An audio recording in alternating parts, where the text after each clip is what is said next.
Welcome to Winsome Digital Learning Platform. So today we are beginning with chapter 2 of your class 9th political science book. So the chapter name is Constitutional Design. Let's see this chapter. Okay, in overview, there are certain basic rules. They are saying certain basic rules that the citizens and the government have to follow. तो ये कुछ ऐसे rules होते हैं जिनको दोनों citizen और government को follow करना पड़ता है. So you can say rules are supreme क्योंकि government भी इसको follow कर रही है. All such rules together are called constitution. So you can say there are 100, 200, 300 or 400 types of rules. So when they come together, they are known as constitution.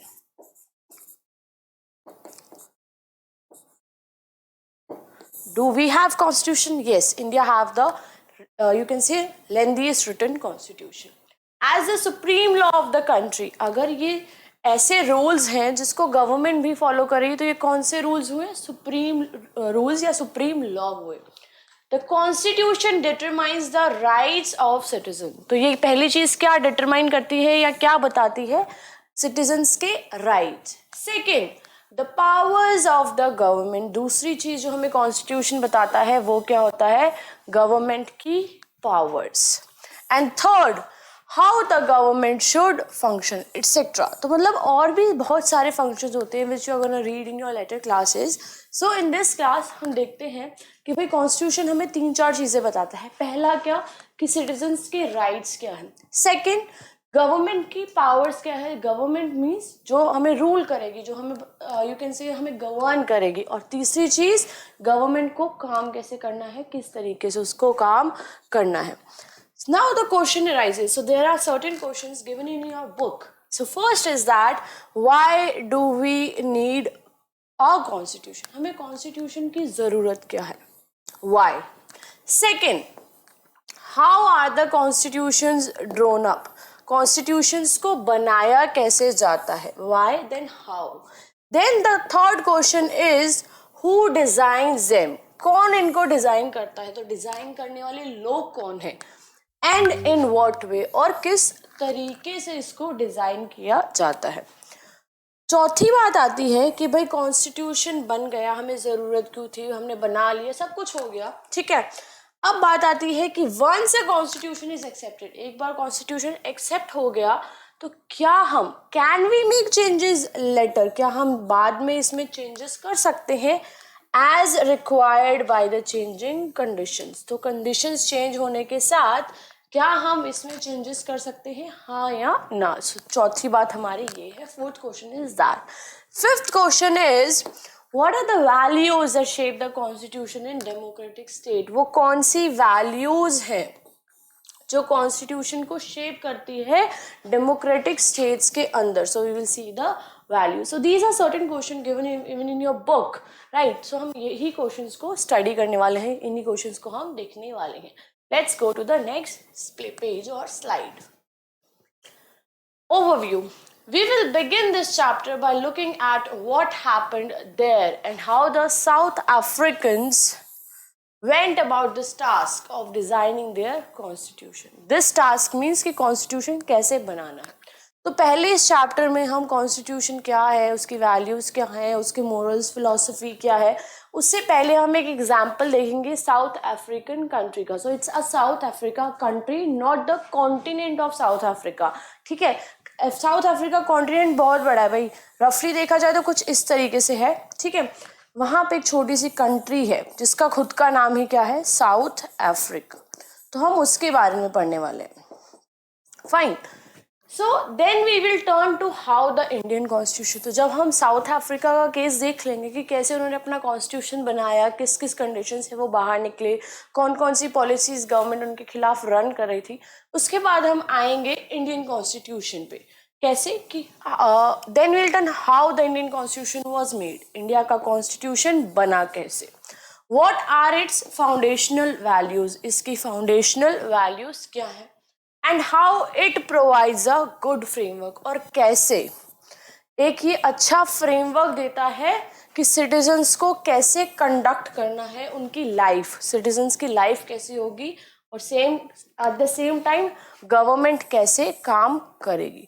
So you can सी पहले हम देखेंगे इस chapter के अंदर south Africa का case, फिर हम चलेंगे हमारे इंडियन कॉन्स्टिट्यूशन के ऊपर. So hopefully in this part we will complete the South African part, then will see the Indian constitution, how it was made, what are its foundational values, ये citizens को क्या देता है, गवर्नमेंट कैसे run करती है. We'll see this later on. Fine. Let's come to the next slide.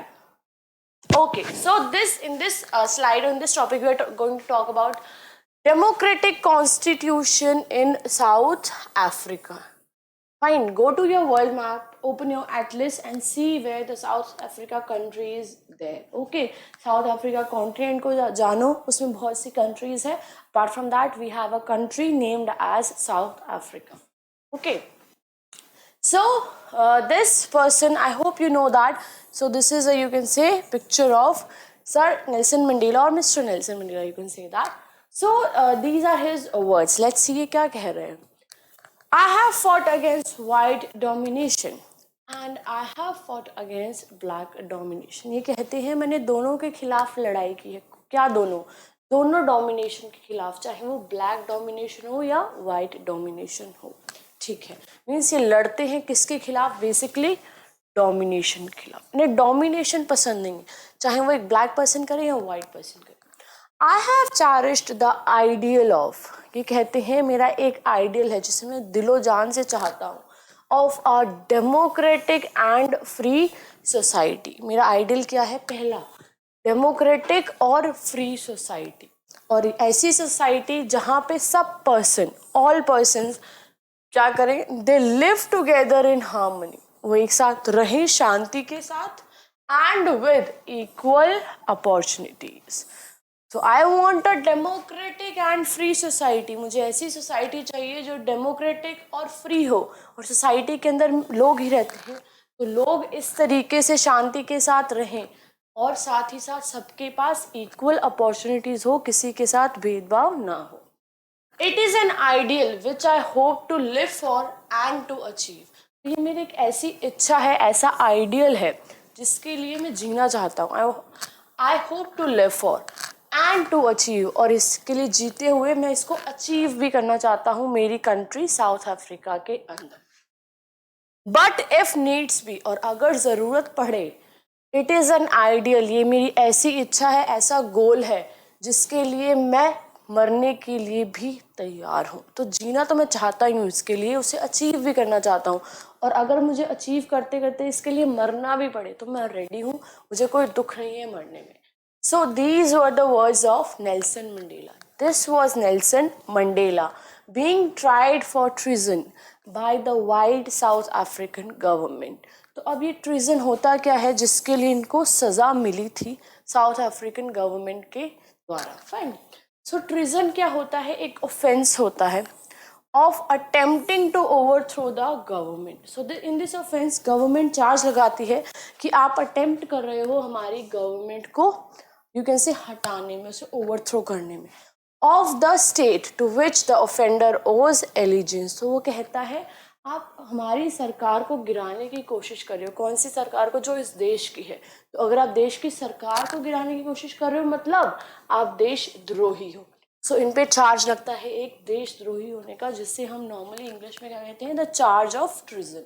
So he was charge on this, you can से word, or you can say offense, that was treason. So you should remember Gandhi ji पर भी गोरों ने treason का charge लगाया था. Okay, Bhagat Singh, so there were many इनके ऊपर ट्रीजन के चार्जेस लगे थे. Then he and 7 other leaders, इनके साथ साथ और 7 लोग थे, were sentenced to life imprisonment, जिन्हें आजीवन कारावास की सजा मिलती है in 1964 for daring to oppose. क्यों भाई सजा क्यों दी है, क्योंकि ये अपोज कर रहे थे किसको, the apartheid regime in his country, or the apartheid regime in his country. So he was fighting against the apartheid regime. अब apartheid regime होती क्या है, the official policy of racial separation. तो ये पॉलिसी किसकी है, रेशियल सेपरेशन की, मतलब 2 रेसेस को या 2 से ज़्यादा रेसेस, 3-4 को आप सेपरेट करने की कोशिश कर रहे हो. And ill treatment of blacks. एक तो आप सेपरेट कर रहे हो ब्लैक को व्हाइट से, व्हाइट्स को ब्लैक से, दोनों को अलग किया, so it is a racial separation. Second, blacks के साथ बहुत बुरा बिहेव करने की इनकी पॉलिसी थी, और ये ऑफिशियल पॉलिसी थी गवर्नमेंट ऑफ साउथ अफ्रीका की, जो ये 1948 से 1989 के बीच में इन्होंने फॉलो की। और इसी पॉलिसी के खिलाफ ये क्या कर रहे थे, फाइट कर रहे थे, उसे अपोज कर रहे थे, और इसी चार्ज के अंदर इन्हें जेल के अंदर डाला गया और इनको लाइफ इम्प्रिजनमेंट की सजा सुनाई गई। ठीक है, तो दो चार्जेस लगे इन पे, ट्रिजन के, और दूसरा इनको लाइफ इम्प्रिजनमेंट के लिए अंदर डाला गया कि भाई आप हमारी अपार्थाइड रजाइम को क्या कर रहे हो, यू कैन अपोजिंग हिम। तो ये दो चार्जेस लगते हैं नेल्सन मंडेला पे। ठीक है, चलिए अब आगे चलते हैं। फाइन, सेम इसमें देखते हैं। Nelson Mandela spent 28 years in South Africa's most dreaded prison, Robben Island. बहुत ही ज़्यादा इनको you can say harsh punishment मिलती है बिकॉज इनके ऊपर ट्रीजन के चार्जेस थे। Why? Because he was you can say opposing the government, और ये अपार्थाइड रिजाइन को भी अपोज कर रहे थे।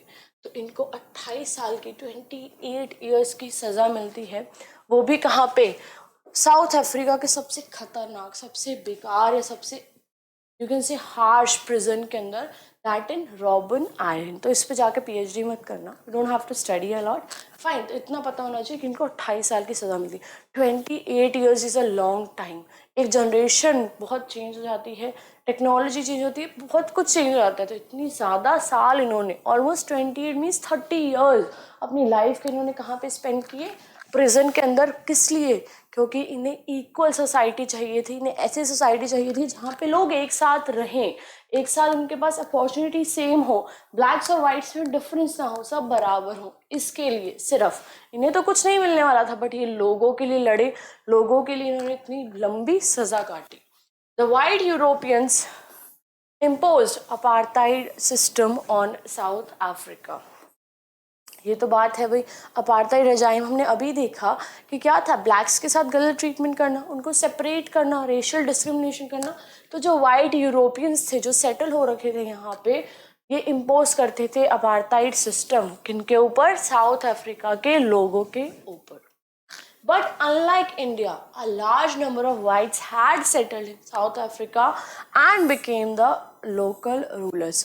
अब इंडिया का केस देखा जाए तो इंडिया में यूरोपियन सेटल नहीं हुए थे। The white people they were not settled. वो वापस अपनी कंट्री में चले गए थे when they gave us independence. But south Africa में क्या हुआ, बहुत से वाइट पीपल वहाँ पे सेटल हुए, वहाँ के लोकल रूलर्स बने, वो लोगों के साथ यू कैन से भेदभाव करने लगे, मीन्स ब्लैक जो वहाँ के ओरिजिनल पीपल थे, इस कारण इनको इनके वहाँ पे apartheid regime I. But India में नहीं था, बिकॉज उन्होंने हमें इंडिपेंडेंस देने के बाद they flew back to their country UK and we were our own masters. हमें अपनी गवर्नमेंट खुद बनानी थी, हम रूलर्स खुद थे। The system of apartheid divided the people and labeled them on the basis of their skin color. तो क्या होता है भाई जो अपार्थाइड का सिस्टम होता है वो लोगों को डिवाइड कर देता है। किस बेसिस पे ये डिवाइड करते थे, skin colour. So it colour spelling is written like that. तो यूएस इंग्लिश के हिसाब से हम ऐसे लिखते हैं और हमारे ब्रिटिश इंग्लिश के हिसाब से हम COLOUR लिखते हैं। तो ये स्पेलिंग गलत नहीं है, this is the you can से अनदर स्पेलिंग ऑफ कलर। तो ये सिस्टम ऑफ अपार्थाइड क्या करता है, डिवाइड करता है लोगों को और उनको लेबल कर देता है on the basis of their skin colour. अगर आप गोरे हो so you are white, I am black और I am black, so I am black person, तो मेरे साथ गलत बिहेव होगा, मेरे साथ यू कैन से रेशियली मेरे से सेपरेशन करेंगे, मुझे कहीं जगहों पर जाने नहीं देंगे। So this was you can say their system. The native people of South Africa are black in colour. Yes, तो भाई सबसे ज़्यादा किनके साथ भेदभाव हो रहा था, जो वहाँ के नेटिव पीपल थे, ओरिजिनल जो पीपल थे, उनके साथ ये वहाँ पे सेटल हुए यूरोपियंस क्या कर रहे थे, भेदभाव कर रहे थे। They were you can say behaving with them with the feeling of separation. तो इसीलिए नेल्सन मंडेला फॉट कर रहे थे। वाई? बिकॉज जो उनके खुद के लोग थे उनके साथ गलत बिहेव हो रहा था। इसके अलावा भी वो ऐसे पर्सन थे जो पूरी इक्वल सोसाइटी चाहते थे। सो यहाँ पे कुछ एक साइन दे रखा है, a signboard emblematic of the tense relation of the apartheid era 1953। तो एक साइन है, देखते हैं। Danger, natives means black people, Indians, and colours, जो और भी दूसरे कलर के जो सफ़ेद नहीं है, मीन्स गोरे नहीं है, if you enter these premises at night, और अगर आप इस जगह पे एंटर करोगे रात के time, you will be listed as missing, तो हम आपको मिसिंग की लिस्ट के अंदर डाल देंगे, you will B missing. Armed guards shoot on site, और जैसे ही आपको गार्ड्स देखेंगे, जैसे ही वो देखेंगे वो आपको देखते ही गोली मार देंगे। Savage dogs devour the cops, और कहते हैं गोली मारने के बाद बहुत खतरनाक कुत्ते आप लोगों को खा जाएंगे, आपकी हड्डियां भी नहीं मिलेंगी अगर आप हमारी इस एरिया में एंटर हो गए। और ये एरिया किन लोगों का है? वाइट पीपल का। तो ये कह रहे हैं, ये कहता है एक साइन बोर्ड, तो ये साइन बोर्ड शो करता है कि भाई कितना ज़्यादा डिस्क्रिमिनेशन करते थे ये लोगों के साथ on just on the basis of skin colour, जिसमें इंसानों की कोई गलती भी नहीं है, गोरा या काला होना उनके बस में नहीं है, तो उस बेसिस पे क्या करते थे, लोगों के साथ डिस्क्रिमिनेट करते थे।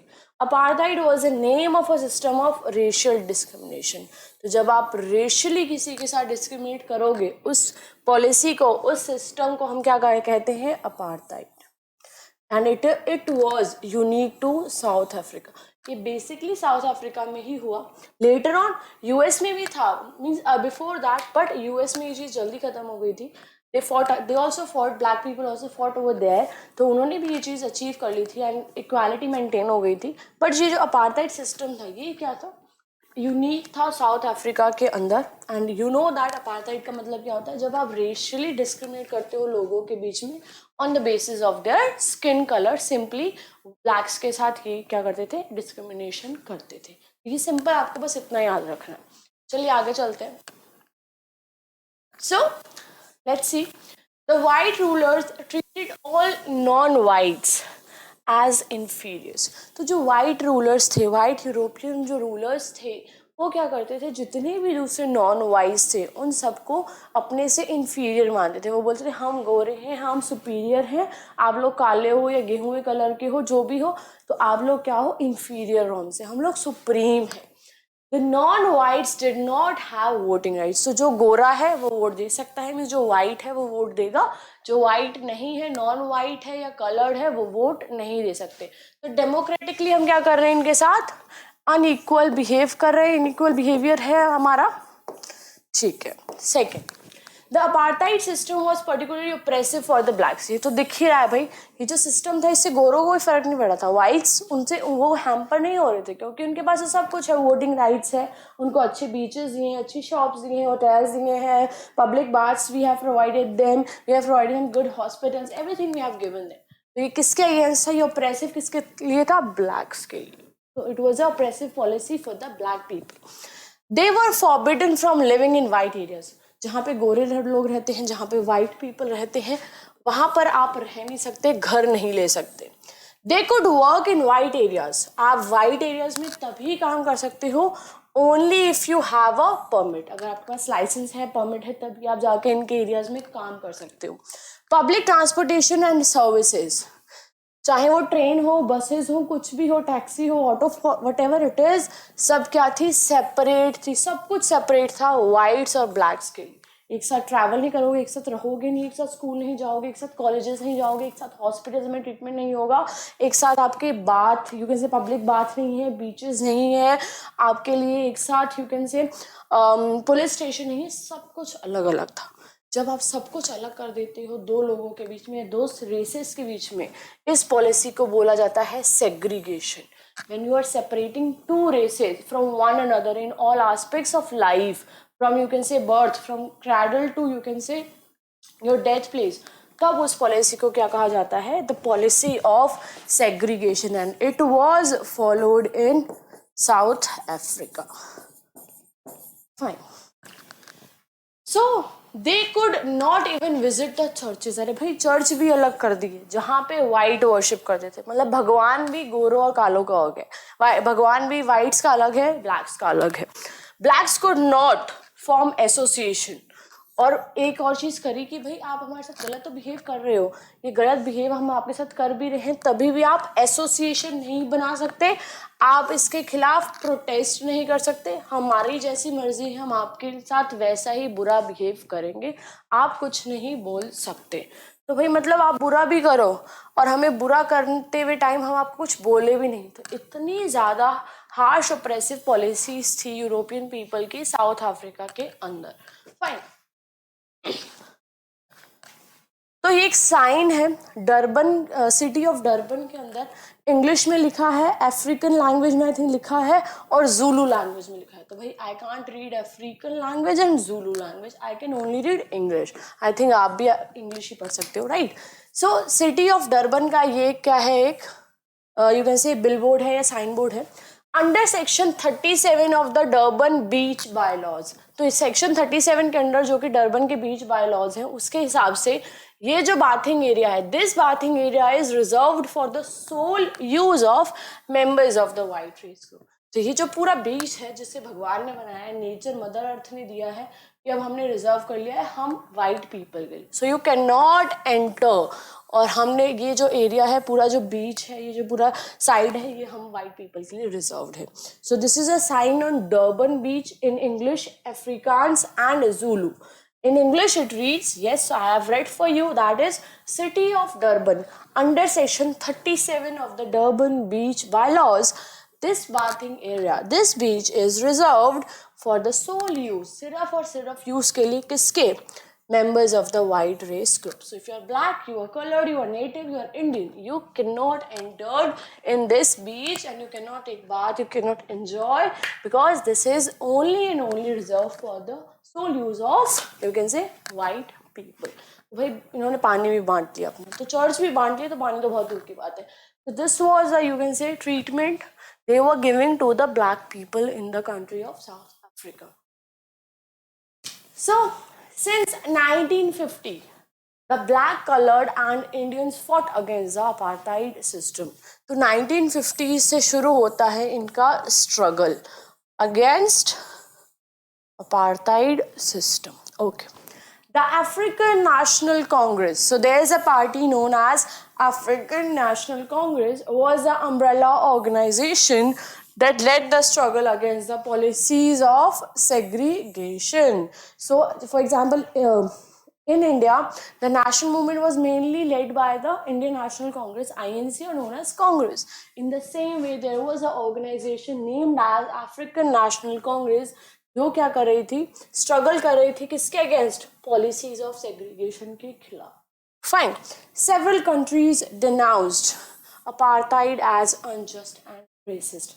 तो उस टाइम पे जब बहुत सारी कंट्रीज को पता लग रहा था, बहुत से लोगों को पता लग रहा था, उन्होंने अपार्थाइड का स्ट्रॉन्ग, आप बोल सकते हैं, उसको स्ट्रांगली डिनाउंस्ड किया कि भाई हम इस सिस्टम को नहीं मानते, और उसे क्या कहा कि ये बहुत ही अनजस्ट है और बहुत ही ज़्यादा रेसिस्ट है। So you can say apartheid was denounced by many countries on the basis of that it is unjust and a racist system. Okay, चलिए आगे चलते हैं। So now the white regime changed its policy. अब इतना pressure हुआ, Nelson Mandela was in the jail, he was in the prison, वो बाहर आते हैं। अब वाइट क्या करते हैं, इन द सेम टाइम अब वो अपनी पॉलिसीज को चेंज करते हैं। Now the time has come, उन्हें इन पॉलिसीज को छोड़ना पड़ेगा। First, discriminatory laws were repealed. जितने भी डिस्क्रिमिनेटरी लॉज थे सबको रिपील किया गया। रिपील का मतलब होता है खत्म करना, फिनिश करना। And in the language of law, it is said that repealed. Okay.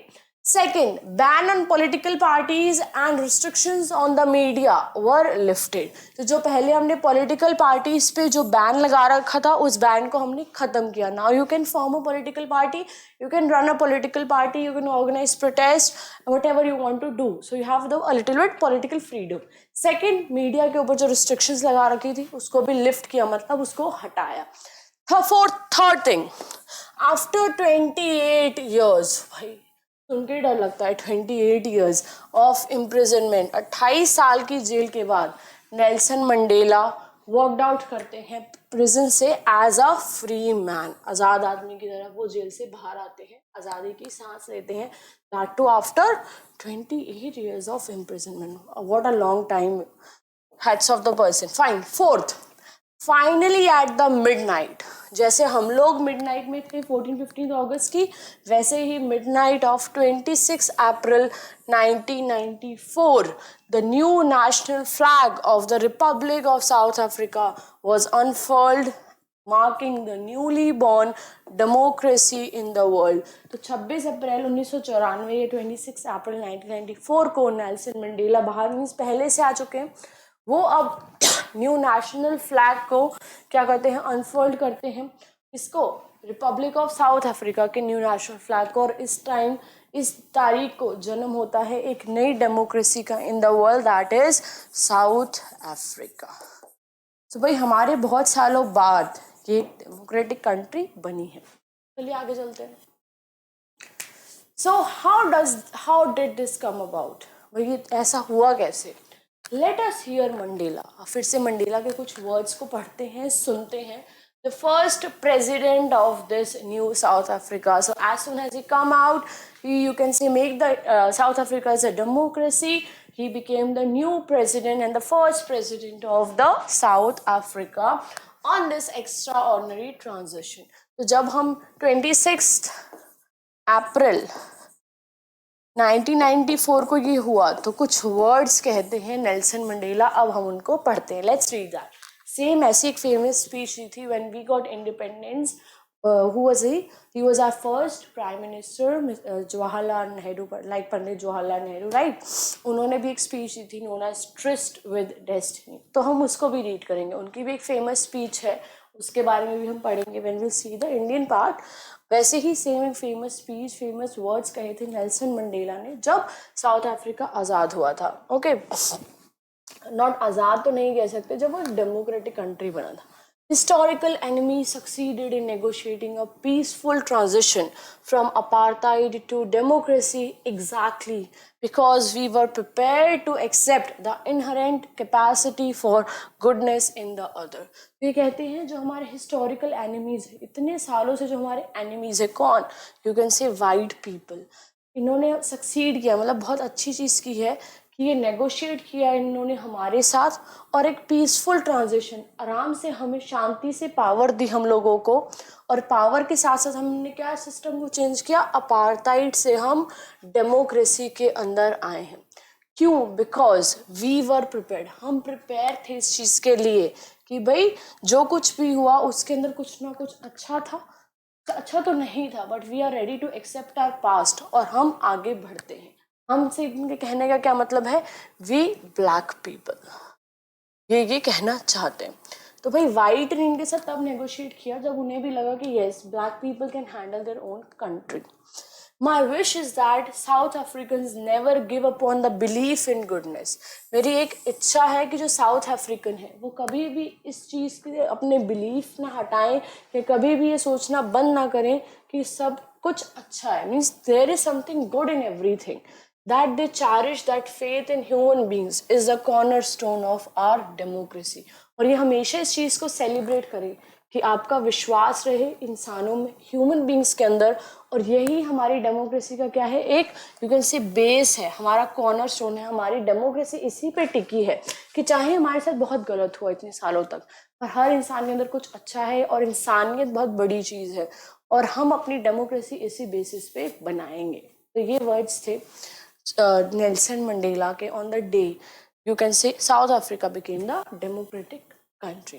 तो ये आपको लर्न नहीं करना, ये सिर्फ समझाने के लिए था कि उनके इतने अच्छे विचार थे, इतनी अच्छी थिंकिंग थी कि वाइट लोगों ने उनके साथ इतना गलत किया, उन्हें 28 साल की जेल दी, उनके लोगों के साथ सेग्रीगेशन पॉलिसी फॉलो की, स्टिल वो बिलीव कर रहे थे कि गुडनेस होती है ह्यूमन बींग्स के अंदर। तो इतना कुछ गलत होने के बाद भी वो उन्हें माफ़ कर रहे थे। Okay, after the emergence of the new democratic south Africa, जैसे ही न्यू डेमोक्रेटिक साउथ अफ्रीका की बनती है, मीन्स यू कैन से जैसे ही डेमोक्रेटिक साउथ अफ्रीका बनता है, black leaders appealed to fellow blacks to forgive the whites for the atrocities they had committed while in power. तो कितने अच्छे हैं यार ये लोग, क्या कहते हैं, जो ब्लैक लीडर्स थे उन्होंने अपील की अपने बाकी के ब्लैक लोगों को कि जो भी वाइट लोगों ने उनके साथ गलत किया उससे भूलो और आगे बढ़ो। बहुत महान यू कैन से वर्ड्स हैं ये बहुत ही महान इनके विचार हैं जो इनके कहते हैं कि जो भी आपके साथ गलत हुआ उसे भूलो और आगे बढ़ो. They said, let us build a new South Africa. So black leader appealed to them कि चलो भाई एक न्यू साउथ अफ्रीका बनाते हैं. किस बेसिस पे? On equality of all races, जहाँ पे हर रेस इक्वल होगी. ब्लैक वाइट से सुप्रीम नहीं होंगे और वाइट ब्लैक के सुप्रीम नहीं होंगे. एंड मेन एंड वुमेन, आदमी और औरत दोनों, on democratic values, social justice and human rights, and set together to draw a common constitution. कि भाई इक्वालिटी हो सभी रेसेस के अंदर, मैन और वुमेन दोनों डेमोक्रेटिक वैल्यूज को लेते हुए, सोशल जस्टिस को ध्यान में रखते हुए और ह्यूमन राइट्स को ध्यान में रखते हुए एक साथ बैठे और एक कॉमन कॉन्स्टिट्यूशन फ्रेम करें. So now what is a constitution? So this is the definition of constitution we have given for your convenience. So let's read it. Definition of constitution as says that it is a supreme law of a country. ये क्या होता है? Supreme law होता है एक देश का, जिसमें क्या क्या कंटेन है, मीन्स इसमें क्या क्या आपको मिलेगा. Fundamental rules governing the politics and society in the country. So it contains कि भाई आपको कैसे पॉलिटिक्स करनी है, मीन्स कैसे आपको सत्ता चलानी है, कौन कौन से रूल्स आपको फॉलो करने हैं, और कंट्री में सोसाइटी दिखेगी कैसे, हम कैसी सोसाइटी बनाना चाहते हैं. तो कॉन्स्टिट्यूशन कुछ नहीं है, कुछ हार्ड एंड फास्ट इसकी 4 वर्ड्स में या 10 वर्ड्स की डेफिनेशन नहीं है. इट्स सिंपली आप अपनी खुद से सोचिए, ये क्या है? एक सुप्रीम लॉ है जिसमें ये इन्होंने इसके अंदर क्या है कि भाई फंडामेंटल गवर्निंग रूल्स है कि सरकार काम कैसे करेगी, कैसे क्या उसकी पावर्स हैं, सोसाइटी कैसे दिखेगी, लोगों के राइट्स क्या है. तो यही सब तो दिया है कॉन्स्टिट्यूशन में. तो यही एक डेफिनेशन हमने क्या की, इसे वर्ड्स में लिखा है, बस उसे एक सेंटेंस में फ्रेम किया है. तो if you want to remember it you should, if you not, आप अपनी खुद से माइंड से भी एक डेफिनेशन क्रिएट कर सकते हैं. और simply it is the definition supreme law of a country containing fundamental rules governing the politics and society in a country. So you can remember it or you can use your own words. Fine. So here we complete. So South Africa अब हमने पढ़ा, अब हम आगे चलते हैं. After 2 years of discussion and debate, अभी भी हम साउथ अफ्रीका के सेक्शन में भी ही हैं. So अभी तक न्यू हम सेक्शन में नहीं आए. So 2 साल के डिस्कशन और डिबेट के बाद they came out with one of the finest constitutions the world has ever had. तो 2 साल लगे इन्हें डिस्कशन करने में, डिबेट करने में, और इन्होंने दुनिया का एक बहुत ही अच्छा फाइनेस्ट कॉन्स्टिट्यूशन बनाया. This constitution gave to its citizens the most extensive rights available in any country. तो जितने फंडामेंटल राइट्स हमारे पास हैं या राइट्स है, उससे भी बहुत ज़्यादा, बहुत काफ़ी हद तक इन्होंने बहुत सारे राइट्स दिए अपने लोगों को. You can say citizens of South Africa. They agreed that everybody should become part of the solution. इन्होंने कहा प्रॉब्लम्स बहुत हैं हमारे देश में, अनगिनत है, अगर गिनने बैठेंगे तो कभी गिन नहीं पाएंगे. बट कोई भी सॉल्यूशन का पार्ट कौन होगा? सब लोग होंगे, चाहे वो वाइट हो, ब्लैक हो, कलर्ड हो, नेटिव्स हो, इंडियंस हो. Whatever they might have done or represented in the past doesn't matter कि उन्होंने आपके साथ क्या किया पास्ट के अंदर, उसे भूलो. वाइट लोगों ने गलत किया उसे भूलो, ब्लैक्स के साथ गलत हुआ उसे भूलो और आगे बढ़ो. और जो भी फ्यूचर में आगे प्रॉब्लम्स आने वाली है उसकी सॉल्यूशन में सब एक साथ बैठेंगे, एक साथ डिसीजन लेंगे, एक साथ सोचेंगे और एक साथ उसका सॉल्यूशन फाइंड आउट करके उस प्रॉब्लम से बाहर निकलेंगे. The preamble to the South African constitution sums up this spirit. तो देखो भाई, प्रियम्बल जो होती है वो क्या करती है, साउथ अफ्रीका के कॉन्स्टिट्यूशन की जो भी वैल्यूज़ हैं, बेसिक वैल्यूज़ हैं, मोरल्स हैं, उन सबको सम अप करती है. अब what is a preamble? Indian constitution also contains a preamble, हम आगे पढ़ेंगे. सो प्रियम्बल क्या होती है? An introductory statement in a constitution which states the reasons and guiding values of the constitution. So ये क्या होती है? एक इंट्रोडक्टरी स्टेटमेंट हो सकती है, एक इंट्रोडक्टरी पैराग्राफ हो सकता है, एक इंट्रोडक्टरी पेज हो सकता है. वो क्या करता है? वो जो हमें शो करता है कि हमारा मोटिव क्या था इस कॉन्स्टिट्यूशन को बनाने का, और हम किस स्पिरिट के साथ, किस वैल्यूज़ के साथ, किस मॉरल के साथ अपने कॉन्स्टिट्यूशन को देखते हैं. तो आप कह सकते हो यहाँ तो ये एक इंट्रोडक्टरी पैरा है, ना सेंटेंस है या फिर ये सारे कॉन्स्टिट्यूशन का निचोड़ है, उसका सार है, उसकी समरी है कि भाई अगर कोई इंसान इतना बड़ा कॉन्स्टिट्यूशन नहीं पढ़ सकता तो वो अगर प्रियम्बल को पढ़ ले तो उसे समझ आ जाएगा कि हमारे कॉन्स्टिट्यूशन में क्या क्या लिखा है, हम क्या क्या चाहते हैं, कैसी सोसाइटी हम चाहते हैं, क्या हम लोगों से एक्सपेक्ट करते हैं. So you can say you can if you read a preamble you can in a different way read the whole constitution. क्योंकि सारे कॉन्स्टिट्यूशन को रीड करना मुश्किल है, बट प्रियम्बल से आप समझ जाओगे कि हमारा कॉन्स्टिट्यूशन हमें कहना क्या चाहता है, हमें देना क्या चाहता है. The South African constitution inspires Democrats all over the world. तो जो साउथ अफ्रीका का कॉन्स्टिट्यूशन है वो पूरी दुनिया के सभी डेमोक्रेट्स को बहुत इंस्पायर करता है. What made this change possible was the determination. इतना चेंज आया कैसे भाई लोगों के अंदर, वो क्या, उसके पीछे का कारण क्या था? Determination of the people of South Africa to work together. क्योंकि इनकी दिली इच्छा थी, इन्होंने ठान रखा था कि हम सब साउथ अफ्रीकन एक साथ काम करेंगे टू ट्रांसफॉर्म जो हमारे बेकार एक्सपीरियंसेस हैं उनको binding glue of our rainbow nation.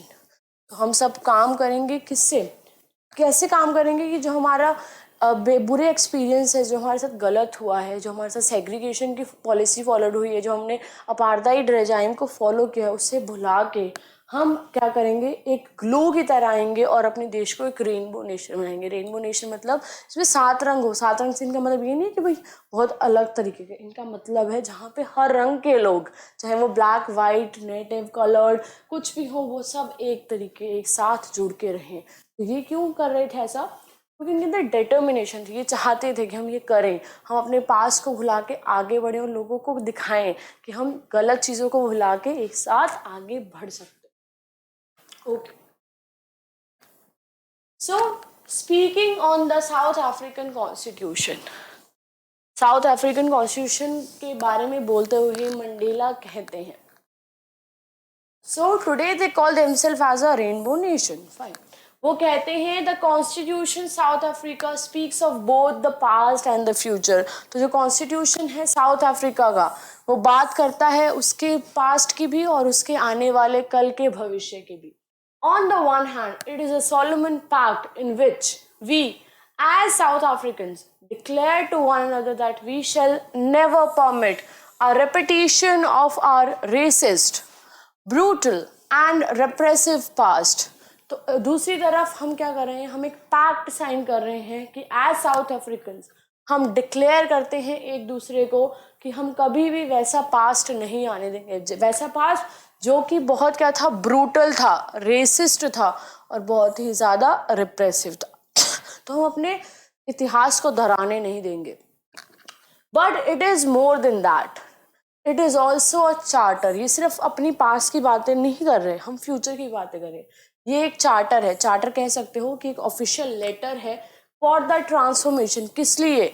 Transformation of our country into one which is truly shared by all people. ऐसे देश की जिसमें देश किसी एक इंसान का नहीं है या एक तरीके के लोगों का नहीं है बल्कि वो सबका है.